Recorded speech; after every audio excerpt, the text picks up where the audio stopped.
अवधूत चिंतन श्री गुरुदेव दत्त श्रीपादराजं शरणं प्रपद्ये। हमो चंगा खुदाना नाम पर नंगा, वहे दिल प्रेमनी गंगा, अगर नाया नवा तो शू। न पोताનું કશું રાખ્યું, અહમ ચિદવન હિમાં નાખ્યું, અહમ ચિદવન હિમાં નાખ્યું। સુધામૃત શૂન્યનું ચાખ્યું, અગર દીધું નવા તો શું। હમો ચંગા ખુદાના નામ પર નંગા। જઈ બેઠા પ્રભુ પાસે, સદા સંતૃપ્ત ઉપવાસે, સદા સંતૃપ્ત ઉપવાસે। બુભુક્ષાના દહેવાસે, રખ્યા રોજા નવા તો શું। વહે દિલ પ્રેમની ગંગા, અગર નાયા નવા તો શું। સહજ સાધન સુલભ છોડી, નમર રંગે વૃથા દોડી, નમર રંગે વૃથા દોડી। કરી લય વૃત્તિ રે પોડી, પડ્યો પોથા નવા તો શું। હમો ચંગા ખુદાના નામ પર નંગા, વહે દિલ પ્રેમની ગંગા, અગર નાયા નવા તો શું। હમો ચંગા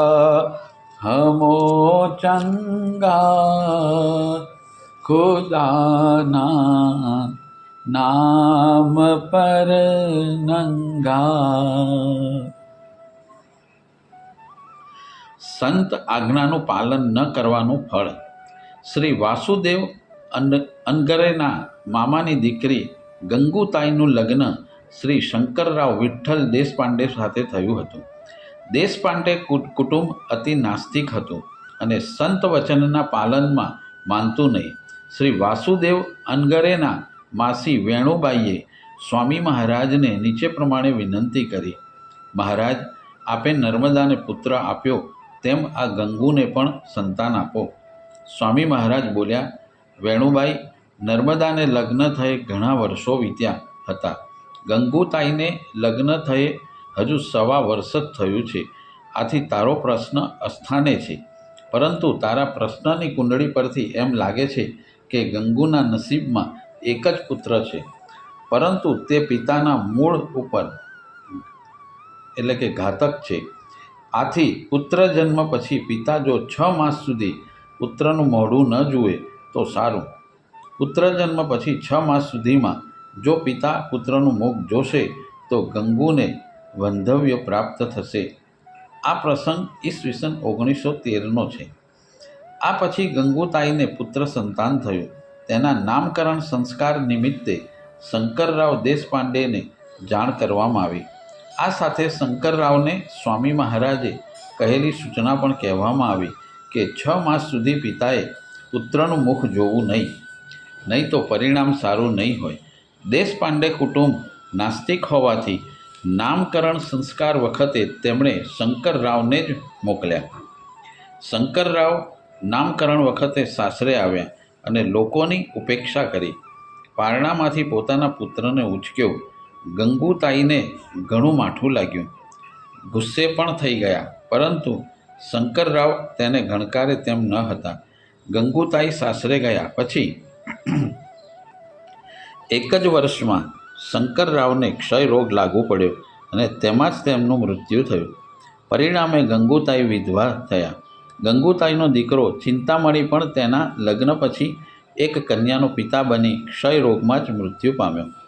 જો દેશપાંડે કુટુંબે સ્વામી મહારાજનું વચન માન્યું હોત અને તે મુજબ પિતાએ ગ્રહ શાંતિ કર્યા બાદ પુત્રમુખ જોયું હોત તો પિતાનો આ રીતે દેહાંત ન થાત. 6 માસની અંદર ગ્રહ શાંતિ કરવા સ્વામી મહારાજે કહ્યું હતું. આમ નર્મદાબેન અનગરેને સ્વામી મહારાજે 16 વર્ષનું આયુષ્ય વધારી આપ્યું, કારણ કે અનગરે કુટુંબ સંતોની સેવા કરનારું હતું. જો તેમણે સ્વામી મહારાજની વાત ગ્રાહ્ય રાખી હોત તો દેશપાંડે પણ આવા જ સુખના ભાગીદાર બની શક્યા હોત. ઘરમાં સદા આનંદ કિલ્લોલ રહ્યો હોત. પરંતુ નાસ્તિક હોવાથી તેમણે સંત વચન અનુસાર વર્તન કર્યું નહીં અને ઘોર આપદા ભોગવવી પડી. શંકરરાવ સ્વયં તો પ્રભુને પ્યારા થયા જ, પરંતુ પત્નીને પણ વંધવ્ય આપતા ગયા. આથી સંતોની આજ્ઞાનો કદી ભંગ કરવો જોઈએ નહીં. વડોદરાના સિદ્ધનાથ ગણપતિના મહંત સ્વામી મહારાજના દર્શન કરવા ગરુડેશ્વર આવ્યા. તે દિવસે વદ ચોથ એટલે કે સંકટ ચોથ હતી.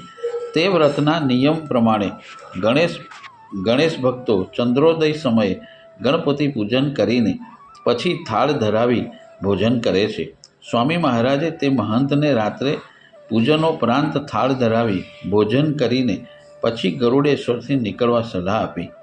સંત સાનિધ્યમાં વ્રતનું પૂજન તથા નિવેદ કરીએ તો તે ઈચ્છનીય ગણાય, પરંતુ મહંત રાત સુધી ન રોકાતા બપોરે જ નીકળી ગયા. સ્વામી મહારાજનું કહ્યું ન માનવાથી તિલકવાડા સુધી પહોંચતા તેમને રાતના 10-11 થયા. તે જ દિવસે સ્વામી મહારાજના બીજા ભક્ત શ્રી સબનીશ પણ બપોરે ગરુડેશ્વરથી પ્રયાણ કરવાના હતા, પરંતુ સ્વામી મહારાજના કહેવાથી રાત્રે ઉપવાસ છોડીને ગરુડેશ્વરથી તેમણે વિદાય લીધી. રાત્રે 10-11 વાગે તેઓ તિલકવાડા પહોંચ્યા ત્યારે બપોરના ગરુડેશ્વરથી નીકળેલા વડોદરાના મહંત પણ તે જ સમયે તિલકવાડા પહોંચ્યા હતા. રાતના સમયે હવે લાકડા ભેગા કરી તેઓ રસોઈની તૈયારી કરતા હતા. મહંતની હોડીને અનુકૂળ પવન ન મળ્યો.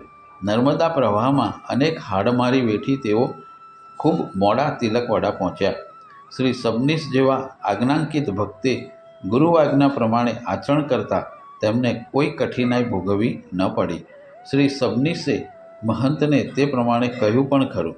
સબનીશ તરત બીજા દિવસે નોકરીએ પર હાજર થયા ત્યારે મહંતને વડોદરા પહોંચતા બીજા 3 દિવસ લાગ્યા. ગધેડાને પૂરણપોળી ખવડાવવાથી કોઢ દૂર થયો. વેંગુર્લા બંદરના એક બ્રાહ્મણને કોઢ હતો. કોઢ મટે તે માટે 5-6 વર્ષ સુધી તે વાડીમાં સેવાર્થે રહ્યો, પરંતુ તેનો કોઢ મટ્યો નહીં. એક ભક્તના કહેવાથી તે બ્રાહ્મણ કૃષ્ણા તીરે સ્વામી મહારાજને મળ્યો. તેમણે સ્વામી મહારાજને રોગમુક્ત કરવા વિનંતી કરી. ત્યારે સ્વામી મહારાજે તેને બીજા દિવસે બોલાવ્યો. તે દિવસે પણ દત્ત ભગવાન દ્વારા કોઈ સૂચન ન થવાથી સ્વામી મહારાજે તેને 3જે દિવસે ફરી આવવા કહ્યું. 3જા દિવસે સ્વામી મહારાજે દત્ત પ્રભુને તેના રોગ નિવારણ માટે પૂછ્યું. દત્ત ભગવાને સ્વામી મહારાજને જણાવ્યું કે જો તે બ્રાહ્મણ ગધેડાને પૂરણપોળી ખવડાવે તો તે રોગમુક્ત થશે. સ્વામી મહારાજે તેને તે પ્રમાણે કરવાનું સૂચન કર્યું તથા જણાવ્યું કે તેઓ શ્રીની સામે ભક્તો દ્વારા મુકાયેલા પૈસાનો ઉપયોગ પૂરણ માટે કરી શકશે. તે પૈસામાંથી ગામના બ્રાહ્મણ દ્વારા પૂરણ તૈયાર કરાવ્યું. બપોરે તે પુષ્ટિ વ્યક્તિ પૂરણપોળી લઈને જંગલમાં ગયો તથા તે પૂરણ ગધેડાઓને ખવડાવ્યું. પૂરણ ખવડાવીને તે બ્રાહ્મણ સ્વામી મહારાજ પાસે આવ્યો. સ્વામી મહારાજનો તે મધ્યાહન સંધ્યાનો સમય હતો. સ્વામી મહારાજ ઊંચા પ્રવાહમાં સ્નાન કરતા હતા. તે બ્રાહ્મણ જરા નીચા પ્રવાહમાં સ્નાન કરવા લાગ્યો. સ્વામીજીના સ્પર્શથી પુનિત થયેલું કૃષ્ણાજળ કુષ્ઠી બ્રાહ્મણને રોગમુક્ત કરતું ગયું. બ્રાહ્મણે નદીમાં 3 ડૂબકી લગાવતા જ તેનું શરીર નિરોગી બન્યું. પૂર્વજ સંત પુરુષની સમાધિની પૂજા અર્ચાથી સ્વાસ્થ્ય પ્રાપ્તિ. ઇન્દોરના શ્રી વાસુદેવ ઠાકુરના પત્નીની તબિયત સારી રહેતી ન હતી. ઘણી દવા કરી પરંતુ તબિયતમાં સુધારો ન થયો. તેઓ સ્વામી મહારાજને શરણે ગયા તથા રોગમુક્ત થવા વિનંતી કરી. સ્વામી મહારાજે તેમને જણાવ્યું કે તેમના પૂર્વજ એક સંત થઈ ગયા. તેમની સમાધિની નિત્ય પૂજા અર્ચા થતી નથી. પૂજા ચાલુ કરાવતા જ સ્વાસ્થ્ય પ્રાપ્તિ થશે. માર્ગદર્શન પ્રમાણે શ્રી ઠાકુર પોતાના મૂળ ગામ ગયા. ખેતરમાં દટાયેલી પૂર્વજની સમાધિ તેમણે ખોદી કાઢી. તે સમાધિની પૂજા અર્ચાની વ્યવસ્થા કરતાં જ તેમના પત્નીની તબિયત સારી થઈ ગઈ. સુવર્ણ ઝૂલાના દાનથી સંતાન પ્રાપ્તિ. માણગાંવનો એક બ્રાહ્મણ 2 લગ્નો કર્યા છતાં નિસંતાન હતો.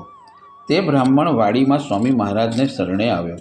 સ્વામી મહારાજે તે બ્રાહ્મણને સોનાનો ઝૂલો દાનમાં આપવા કહ્યું. સ્વામી મહારાજની આજ્ઞાનું પાલન થતાં જ થોડા જ દિવસોમાં તેને સંતતિ પ્રાપ્તિ થઈ. સંત આજ્ઞા પાલનમાં ચોકસાઈ રાખવી. ઋષિવાડી નજીક કુરંદવાડ સંસ્થાન આવેલું છે. ત્યાંના અધિપતિ શ્રીમંત બાળાસાહેબ કુરંદવાડકર સ્વામી મહારાજના ભક્ત હતા. તેમના દીકરાની બીજી પત્નીને પુત્ર સંતાન થવા તેમણે સ્વામી મહારાજને માર્ગદર્શન આપવા વિનંતી કરી. સ્વામી મહારાજે તેમને ઋષિવાડીમાં નાગ નારાયણ બલિ કરવા જણાવ્યું. તેમના ઉપાધ્યાયે પોતાની અનુકૂળતા માટે તે વિધિ કુરંદવાડના ઘાટ પર જ કરી. આગળ જતાં શ્રી કુરંદવાડકરના દીકરાને કન્યારત્ન પ્રાપ્ત થયું, પરંતુ પુત્ર સંતાનની ઈચ્છા અધૂરી રહી ગઈ. સ્વામી મહારાજ જ્યારે ફરી પાછા ઋષિવાડી પધાર્યા ત્યારે તેમણે પોતાની હકીકત સ્વામી મહારાજને કહી તેનું કારણ પૂછ્યું. સ્વામી મહારાજે જણાવ્યું કે ઋષિવાડીમાં કહ્યા પ્રમાણે વિધિ ન કરતા કુરંદવાડામાં વિધિ કર્યો માટે તેનું ફળ મળ્યું છે. આથી સંત પુરુષો જે કહે તે જ પ્રમાણે શબ્દશઃ તેમની આજ્ઞા કે સૂચનનો અમલ કરવો, તેમાં પોતાની બુદ્ધિ ચલાવવી નહીં. શિક્ષિત હોવાથી ભૂત પિશાચની ઠેકડી ઉડાડવી. એક ગામમાં સખારામ નામે એક શિક્ષિત ગૃહસ્થ રહેતો હતો. તે જમાનામાં આધુનિક શિક્ષણને કારણે તે ભૂત પિશાચની ઠેકડી ઉડાડતો તથા તેવી કોઈ યોનિ હોવાનો વિરોધ કરતો. કાળે કરીને તે ગૃહસ્થને એક પિશાચ વળગ્યું અને તેઓ પિશાચના ત્રાસથી પીડાવા લાગ્યા. તે ગૃહસ્થ પિશાચ પીડાથી મુક્ત થવા સેવા માટે માણગાંવમાં રહેતો. તે પિશાચ પીડાથી પીડિત ગૃહસ્થનો સાળો એક દિવસ માણગાંવ આવ્યો. તે વ્યક્તિ વકીલ હોવાથી પોતાને વધારે ડાયો સમજતો હતો. તે બનેવીના શરીરમાં સંચાર થયેલા પિશાચની મશ્કરી કરવા લાગ્યો. પિશાચે તેને કહ્યું કે વિના કારણ મારી મશ્કરી કેમ કરો છો? તેણે જવાબ આપ્યો કે જો તું મને પ્રત્યક્ષ ત્રાસ આપે તો તને સાચો માનું, નહીં તો આ બધું ધતિંગ છે એમ માનવામાં વાંધો નથી. પિશાચે કહ્યું કે અમારું જેની પાસેથી લેણું હોય તેને જ ત્રાસ આપી શકીએ. તમારી પાસે લેણું ન હોવાથી હું તમને ત્રાસ આપી શકું નહીં. આથી સખારામના તે શાળાએ પિશાચ પીડિત લોકો, ભગવાન અને શાસ્ત્રી બુવા એમ બધાની નિંદા કરવાનું શરૂ કર્યું. છેવટે સખારામના પિશાચે તપાસ કરી કે તેમના કુળમાં હેરાન કરનાર કોઈ પિશાચનું અસ્તિત્વ છે કે કેમ. એક પિશાચ મળી આવ્યું. તેને સખારામના શાળાની ખબર લેવા વિનંતી કરી. લેણ દેણ બાકી હતું, તેથી તે પિશાચે ખબર લેવાની શરૂઆત કરી. આ દરમિયાન સખારામના પિશાચે તેના શાળાને પૂછ્યું, હવે કેમ ઢોંગ કરો છો? છેવટે તે વ્યક્તિ મરણોન્મુખ સ્થિતિને પ્રાપ્ત થઈ. તેના ઘરના બધા માણસો માણગાંવમાં આવ્યા અને પિશાચ પીડામાંથી મુક્ત કરવા શાસ્ત્રી બુવાને વિનંતી કરી. શાસ્ત્રી બુવાએ જણાવ્યું કે આ વ્યક્તિ દેવનો અપરાધી છે. તેણે થોડા દિવસો સુધી માણગાંવમાં રહીને સેવા કરવી. શાસ્ત્રી બુવાની વાત માનીને તે વ્યક્તિએ માણગાંવમાં રહીને શ્રદ્ધાથી સેવા કરી, ત્યારે તે પિશાચ પીડામાંથી મુક્ત થયો. ઈશ્વરની સૃષ્ટિમાં બધાનું જ અસ્તિત્વ તથા મહત્ત્વ છે. મનુષ્ય એટલો અલ્પજ્ઞ છે કે તેને તેનું જ્ઞાન નથી. સંત પુરુષો પાસે દિવ્ય અને સૂક્ષ્મ જ્ઞાન હોય છે. આથી તેઓ આ પ્રકારના પ્રશ્નોને હલ કરી શકે છે. પરંતુ ઈશ્વરે નિર્માણ કરેલી સૃષ્ટિનો સ્વીકાર કરવાને કે આભાર માનવાને બદલે તેનો તિરસ્કાર કે દ્વેષ કરીએ, મશ્કરી કરીએ તો તે ઈશ્વરનો અપરાધ છે. અદૃશ્ય સૃષ્ટિ કેટલીક વાર અકલ્પિત રીતે મનુષ્ય સૃષ્ટિને મદદ કરે છે. સંત તુલસીદાસજીને હનુમાનજી સાથે મુલાકાત કરાવનાર એક બાવળના ઝાડ પર રહેતું ભૂત હતું. તમે તેની સાથે કેવી રીતે વર્તાવ કરો છો તેના પર બધો આધાર છે. ભૂત પ્રેતની જેમ ઘણા લોકો પૈસાના મદમાં દેવતાઓ કુળદેવીની મશ્કરી કરતા થઈ જાય છે. છેવટે ખૂબ જ હેરાન થઈને પસ્તાય છે. વગર વિચારીએ આ બધું ન કરીએ તો પ્રગતિનો માર્ગ સહજ પ્રાપ્ત બને છે અને યોગ્ય માર્ગ મળતા માનવ પુરુષાર્થથી મહામાનવ બની શકે છે. પુનર્વિવાહ પર ખંડનાત્મક લેખ. એક વખત પુનર્વિવાહ શાસ્ત્રસંમત છે કે વિરુદ્ધ તે વિશે જોરશોરથી ચર્ચા શરૂ થઈ. ઘણા બ્રાહ્મણોનો આગ્રહ હતો કે સ્વામી મહારાજે પુનર્વિવાહ પર એક ખંડનાત્મક લેખ લખવો જોઈએ, જેથી તે માન્યતાને જનસામાન્યમાં વ્યાપક સ્વીકૃતિ ન મળે. સ્વામી મહારાજે લેખ લખવા લખણી હાથમાં લીધી. દત્ત ભગવાન સ્વામી મહારાજને આજ્ઞા કરી, પ્રથમ લેખણી નીચે મૂક. આથી તે લેખ માટે દત્ત ભગવાન સંમત નથી તે સ્પષ્ટ થયું. નજીકના ભવિષ્યમાં પુનર્વિવાહ એ સમાજ સ્વીકૃત બાબત થવાની છે તે દત્ત પ્રભુને આડકતરી રીતે સમજાવ્યું. આમ પણ સમાજને ટકાવી રાખનાર જે સિદ્ધાંતો નિયમો હોય છે તેને જ ધર્મ કહે છે. ધારણાત ધર્મ ઇત્યાહુઃ. પરંતુ આ નિયમો કાળાંતરે સમય અનુસાર ફેરફારને આધીન છે. મોગલોના અત્યાચાર વખતે શીખ સંપ્રદાયના સંતોએ શારીરિક બળ વિકસાવવા તથા શસ્ત્રોની ઉપાસનાને દેવપૂજા પહેલાં અગ્રિમતા આપી હતી. અમુક આંકડા પ્રમાણે પુરુષની સરખામણીમાં સ્ત્રીઓનું પ્રમાણ વધુ હોય તો બહુપત્નીત્વ તે સમાજની સ્વીકૃત બાબત ગણાય છે. આ સિદ્ધાંતને તેમનો ધર્મ માન્યતા આપે છે. મુસ્લિમ ધર્મ તેના ઉદાહરણ છે. સ્ત્રીની સરખામણીમાં પુરુષોનું પ્રમાણ વધુ હોય તો તેમનો ધર્મ બહુપતિત્વ સ્વીકારે છે. આસામ ઉત્તર પૂર્વીય રાજ્યોમાં કેટલેક અંશે આ પ્રથા પ્રચલિત છે. એકાદ વર્ષ પછી કાગળ અને લેખણી જોતા સ્વામી મહારાજ શ્રી દત્ત એવા કેટલાક શબ્દો લખી રહ્યા હતા. દત્ત પ્રભુએ લખવાની ના પાડી છે તેવો વિચાર આવતા જ તેમણે પોતાની લેખણી નીચે મૂકી દીધી. દત્ત પ્રભુએ તેમને તે લેખ લખવાની જ ના પાડી હતી. તે પછી સ્વામી મહારાજનું લખાણ, ગ્રંથ રચના ઇત્યાદિ શરૂ થયું. હાલની પરિસ્થિતિમાં આપણે જોઈએ છીએ કે પુનર્વિવાહ સમાજ સ્વીકૃત તથા ધર્મ સ્વીકૃત બાબત બની છે. કોલગાંવના શ્રી ગણેશ સાતવણેકર. કોલગાંવ સાવંતવાડીના શ્રી ગણેશ સાતવણેકર સ્વામી મહારાજના સત્સંગનો લાભ લેવા થોડા દિવસ નૃસિંહવાડી મુકામે આવ્યા હતા. ઉપનિષદનો પાઠ પૂરો થયા પછી સ્વામી મહારાજના ચરણોમાં પ્રણામ કરવાની તેમની ઈચ્છા હતી. પરંતુ સ્વામી મહારાજ કોઈને સ્પર્શ કરવા દેતા ન હતા. આથી ઘણા દિવસો સુધી તેમની ઈચ્છા મનમાં ને મનમાં રહી ગઈ. એક દિવસ તેમણે પોતાની ઈચ્છા સ્વામી મહારાજ આગળ રજૂ કરી. સ્વામી મહારાજે આજ્ઞા આપતા તેમણે પોતાનું મસ્તક ચરણોમાં ઝુકાવ્યું અને ધન્યતા અનુભવી. શ્રી સાતવડેકરે દ્વિસહસ્ત્રી ગુરુચરિત્રની એક પ્રત સ્વહસ્તે લખીને સ્વામી મહારાજને અર્પણ કરી. સ્વામી મહારાજને અનેક કામો હોવા છતાં સમય ફાળવીને તેમણે શ્રી સાતવડેકરને દ્વિસહસ્ત્રી ગુરુચરિત્ર સમજાવ્યું. આ સિવાય સ્વામી મહારાજે વીછીનું ઝેર ઉતારવાનો મંત્ર, સાપનું ઝેર ઉતારવાનો મંત્ર, સુદ્રષ્ટિ પ્રાપ્ત માટેનો મંત્ર, સુલભ પ્રસૂતિ માટેનો ઉપયોગી મંત્રો તેમણે લખી આપ્યા. કૃષ્ણા નદીમાં પણ લપસી પડતા તેઓ ઘણી વખત બચી ગયા છે. તે સ્વામી મહારાજની કૃપાનું ફળ છે તેમ જ માને છે.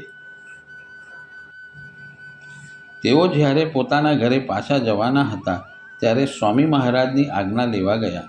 સ્વામી મહારાજે કહ્યું, તમે કાલે જાઓ તો? શ્રી સાતવડેકરે જણાવ્યું કે ઘોડાગાડી નક્કી થઈ ગઈ છે, એટલે જવું સારું. સ્વામી મહારાજ કશું બોલ્યા નહીં. બીજા દિવસે ઘોડાગાડીવાળો આવ્યો જ નહીં.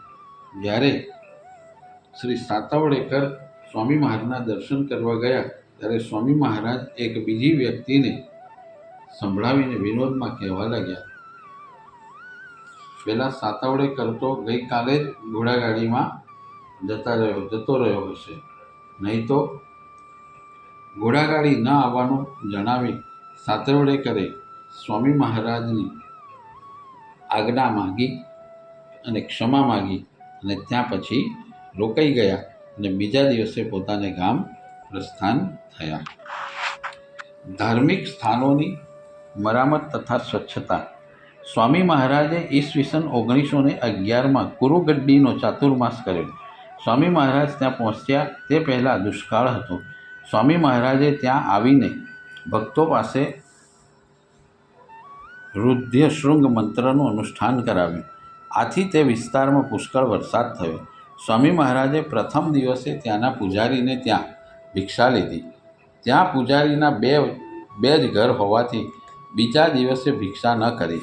પૂજારીઓનો શુદ્રવત આચાર જોઈને સ્વામી મહારાજને તે ગમ્યું નહીં. શ્રીપાદ શ્રી વલ્લભ સ્વામી મહારાજને દ્રષ્ટાંત આપીને જણાવ્યું, મારા પ્રિય રજક ભક્તે દાનમાં આપેલી જમીનની આવકમાંથી મંદિરનો થાળ તથા નિંદા દીવાની વ્યવસ્થા થાય છે. મને તે પ્રિય છે. તમને ન ગમવાનું કારણ અહીં દ્રવ્ય શુદ્ધિ અને ભાવ શુદ્ધિ છે, તેથી અહીં ભિક્ષા લેવામાં વાંધો નથી. એક દિવસ શ્રી લક્ષ્મણરાવ નાઈકને યંત્ર કરી આપવાનું હતું. તેને લીધે સ્વામી મહારાજનું નિત્યક્રમનું એક સૂત્ર રહી ગયું. તેથી ભિક્ષા લઈને જોડીમાં હાથ નાખતા હાથને વીંછી કરડ્યો. દત્ત ભગવાને તેનું કારણ પણ કહ્યું. લોકોને તેનું કારણ જણાવતા સ્વામી મહારાજે નિખાલસ ભાવે જણાવ્યું કે અમારું સ્તોત્ર રહી જતાં અમને પણ આવી શિક્ષા થાય છે, તો તમે સંસારી લોકો દેવ સેવામાં કેટલી ભૂલો કરો છો તેનું પરિણામ ક્યારે ભોગવવું પડશે તેનો ખ્યાલ રાખજો. વીંછી કરડવાનો હેતુ સ્વામી મહારાજને શિક્ષા આપવા કરતાં ભગવાનનો લોક શિક્ષણનો હેતુ સહેલો હતો.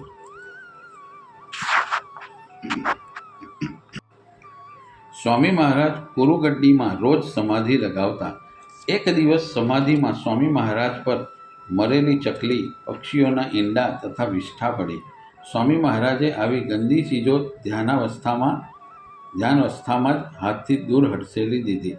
દત્ત ભગવાને સ્વામી મહારાજને જણાવ્યું, તે તો આવો કચરો દૂર ફેંકી દીધો, પરંતુ મારા પર રોજ આવી ગંદકી પડે છે, તે હું ક્યાં ફેંકું? તને આ પરિસ્થિતિની ખબર પડે તે માટે જ મેં આ ગંદી ચીજો તારા પર ફેંકી છે. સ્વામી મહારાજે જ્યારે મંદિરમાં જોયું તો ખરેખર ત્યાં મરેલી ચકલી, પક્ષીઓના ઈંડા, પક્ષીની વિષ્ઠા વગેરે પડેલા હતા. સ્વામી મહારાજે બધી જ જગ્યા સાફ કરી, દરવાજો તૂટેલો હતો તેની મરામત કરાવી, ભીતમાં તિરાડો પડેલી હતી તે ચૂનાથી પૂરી દેવડાઈ. આમ બધા જ મંદિરોની સ્વચ્છતા જાળવવી જોઈએ, પછી તે પ્રાચીન હોય કે અર્વાચીન. પુરાતન દેવાલયો જર્જરિત હોવાથી દેવાલય ગંદુ થાય છે તથા ભગવાન પર અપવિત્ર વસ્તુઓ પડે છે. મંદિરની મરામત પણ યોગ્ય રીતે કરવી જોઈએ. અષાઢ સુદ 11ના દિવસે કૃષ્ણા નદીને શુદ્ર સ્ત્રી સ્વરૂપે આવી મને ખાવા માટે દાળ આપો એમ માગણી કરી. તે વર્ષે દશહરાના દિવસો દરમિયાન સ્વામી મહારાજ મલપ્રભા નદીના તીરે હતા. આથી કૃષ્ણા નદીને નિવેદ ધરાવ્યો ન હતો. અહીં કૃષ્ણા નદી શુદ્ર સ્વરૂપે વહે છે. વ્યાસ પૂર્ણિમાના દિવસે સ્વામી મહારાજે વ્યાસ પૂજા કરી. સાંજે કૃષ્ણ માતાની પૂજા કરી. ગામના શૂદ્રોને બોલાવી કૃષ્ણ માતાને વાટેલી દાળનો પ્રસાદ ધરાવી તે પ્રસાદ સ્ત્રીઓ, બાળકો તથા પુરુષોમાં વહેંચ્યો. આથી કૃષ્ણ માતા પણ તૃપ્ત થયા અને તેમણે સંતોષ વ્યક્ત કર્યો. કેશવરાવ નામનો એક બ્રાહ્મણ સારંગપુરમાં રહેતો હતો. પ્રથમ તે નાસ્તિક હતો. સ્વામી મહારાજે તેને સંધ્યા, વૈશ્વદેવ પૂજા ઇત્યાદિ શીખવાડીને પૂર્ણ આસ્તિક બનાવ્યો. બ્રહ્મકર્મ શીખ્યા પછી તેના ઘરે સ્વામી મહારાજે ભિક્ષા લીધી. પૂજ્ય શ્રી રંગવદૂત પ્રણીત શ્રી ગુરુ લીલામૃત ગ્રંથમાં પણ તેનું વર્ણન છે. પૂરક માહિતી નીચે પ્રમાણે છે. કેશવરાવ મૂળ પૂનાનો રહેવાસી હતો. તેનું લગ્ન થયેલું હતું, પરંતુ નોકરી કરવા તે એકલો જ સારંગપુર આવ્યો. તે વ્યવસાયે વેક્સિનેટર એટલે કે રસી આપનાર હતો, પરંતુ લોકો તેને ડૉક્ટર સમજતા. તે ત્યાંના મામલતદારના ઘરે રહેતો હતો. તેની પત્ની ઉંમરલાયક થતાં કેશવરાવને શોધતી સારંગપુર આવી. કેશવરાવ પત્ની પર ગુસ્સે થઈ ગયો. તેને પોતાની સાથે રાખવા ચોખ્ખી ના પાડી. મામલતદાર વચ્ચે પડ્યા અને પત્નીને થોડા દિવસ પોતાને સાથે રાખી પતિ પત્ની વચ્ચે સમાધાન કરાવ્યું. આગળ જતાં કેશવરાવને એક સંતાન થયું. તેનો પુત્ર આજાનબાહુ હતો. તે ગામમાં બધાને ગમતો. 3 વર્ષથી તેનો પુત્ર સમર્થ રામદાસ રચિત માનાર્ચેક શ્લોકનું રટણ કરતો.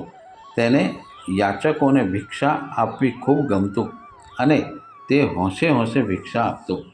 તે પુત્ર 5 વર્ષનો થતાં એક જટાધારી તપસ્વી ભિક્ષા માટે તેના ઘરે આવ્યા. તે જટાધારીને બાળકે ભિક્ષા આપતા તે જટાધારી બોલ્યા, ક્યો બચ્ચે, પ્રપંચ મેં કહાં તક ઠહેરને કા વિચાર હૈ? ઉપરનો પ્રશ્ન સાંભળીને કેશવરાવના પુત્રએ જવાબ આપ્યો, મેં કલ આઉંગા. આ વાર્તાલાપ કેશવરાવે પણ સાંભળ્યો હતો, પરંતુ તેને તે સાધુઓનું ચીલાચાલું સંભાષણ લાગ્યું. બીજા દિવસે તે બાળક મા બાપને કહીને ગામના ઘણા લોકોને ઘેર બોલાવ્યા. બધા લોકો આવ્યા પછી તે બોલ્યો, પ્રભુનું સ્મરણ નિત્ય કરી સન્માર્ગે ચાલો. આ પછી સદા સર્વદા યોગ તુજા ઘડાવા, તુજે કારણે દેહમાં જા પડાવા, ઉપેક્ષો नको गुणवंता अनंता, गुरु नायका मागणे चियाता, सदा सर्वदा યોગ તુજા ઘડાવા. આમ પ્રાર્થના કરીને ઈશ્વરને સાષ્ટાંગ પ્રણિપાત કરી દેહ ત્યાગ કર્યો. 5 વર્ષના બાળકે એક તપસ્વીને છાજે તેવો દેહ ત્યાગ કર્યો. બધા લોકોને દુઃખ થયું, પરંતુ તેની માતાએ ક્ષમતા ધારણ કરી કહ્યું, જગતમાં કોઈ પણ સંબંધ સાચો નથી. ઋણાનુબંધ હોય ત્યાં સુધી જ સંબંધ ટકે છે. 6 માસ પછી હું પણ પંઢરપુરમાં દેહ ત્યાગ કરીશ. 6 મહિના પછી તે સ્ત્રીએ પતિને પંઢરપુર જવા વિનંતી કરી. તેઓની સાથે મામલતદાર પણ પંઢરપુર ગયા. 11 દિવસે તે સ્ત્રીએ ચંદ્રભાગામાં સ્નાન કરી પાંડુરંગના દર્શન કર્યા. તે પછી તે સ્ત્રીએ પતિને દંડવત પ્રણામ કરી કહ્યું, આજે હવે હું રજા લઉં છું. મારા થકી આપના વંશની વૃદ્ધિ થઈ નથી. આમ છતાં મોરોપંતની કન્યા સાથે તમારો વિવાહ થશે અને તેના દ્વારા તમારા વંશનો વિસ્તાર થશે. આમ કહી તે સતી સ્ત્રીએ બધાની રજા લઈ હરિસ્મરણપૂર્વક દેહ ત્યાગ કર્યો. કેશવરાવે પંઢરપુરમાં જ તેની સર્વ ઔદ્ધરિક દૈહિક ક્રિયા કરી. પછી તે પુના આવ્યો. મોરોપંતે તેની પત્ની માટે કેશવરાવ સાથે લગ્ન સંબંધી વાત કરી. કેશવરાવે સ્પષ્ટ ના પાડી તથા તે લગ્ન ન થાય તે માટે ઘણા પ્રયત્નો કર્યા, પરંતુ સતી સ્ત્રીના વચન અનુસાર કેશવરાવનું લગ્ન મોરોપંતની કન્યા સાથે સંપન્ન થયું છે. આવી વિલક્ષણ ઘટનાઓ ઘટ્યા પછી પણ કેશવરાવ નાસ્તિક જ રહ્યો. સ્વામી મહારાજ સાથે સત્સંગ થતાં તે પૂર્ણ આસ્તિક બન્યો. અવધૂત ચિંતન શ્રી ગુરુદેવ દત્ત શ્રીપાદરાજમ શરણમ પ્રબધ્યે. ગુરુદેવ દત્ત ગુરુદેવ દત્ત ગુરુદેવ દત્ત ગુરુદેવ દત્ત ગુરુદેવ દત્ત ગુરુદેવ દત્ત ગુરુદેવ દત્ત ગુરુદેવ દત્ત ગુરુદેવ દત્ત ગુરુદેવ દત્ત ગુરુદેવ દત્ત ગુરુદેવ. તાલી પાડો તાલી.